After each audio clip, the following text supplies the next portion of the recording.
Protest में क्यों आए?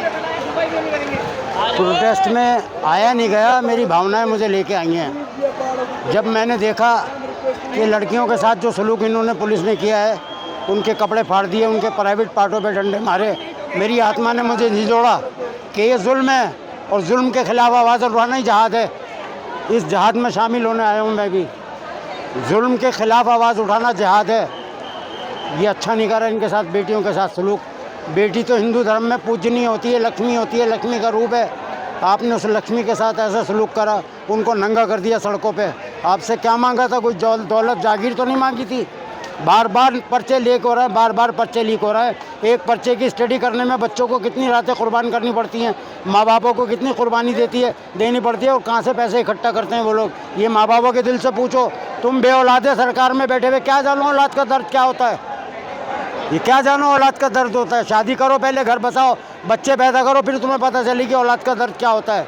ये बच्चे हमारे, ये भारत सरकार के जितने भी यहाँ पे बच्चे हैं, ये सब हमारे बच्चे। अगर आदमी महसूस करे तो ये सब हमारी आंखें हैं, हमारा दिल है, हमारी सांसें हैं। हमारी सांसों पे आप उंगली रख रहे हो। कितनी बुरी हरकत है ये, कितनी गंदी हरकत है। कैसा आपने नंगा लड़कियों को यहाँ भगाया है, कैसे उनके साथ बदसलूकी की। एक लड़की तो मारी गई बेचारी। बहुत बड़ा जुल्म हुआ ये। धर्मेंद्र प्रधान अभी जागी है, नितिन गडकरी अभी बाकी है। अच्छा, जिस तरह से सरकार लगातार सनातन की बात करती है, इसको लेकर के क्या कहिएगा? जी, सरकार तो अंग्रेज़ों वाली पॉलिसी पे चल रही है कि फूट डालो और राज करो। सरकार कब चाहती है हम मिल के बैठें? सरकार की तो बात है ये, जो आज इतना देश में बदअमनी फैली हुई है। सरकार अगर चाहे तो 1 मिनट में लगाम लगा सकती है। क्यों नहीं बोलते सरकार के जो जिम्मेदार हैं कि जो कुछ हो रही है, हालात मुल्क के ख़राब हो रहे हैं। परेशान कौन हो रही है? हम हो रहे हैं, देशवासी हो रहे हैं परेशान। हिंदुस्तान कमज़ोर हो रही है। इनको इससे क्या लेना? इनको तो पैसे कमाने, पैसे जमा करने।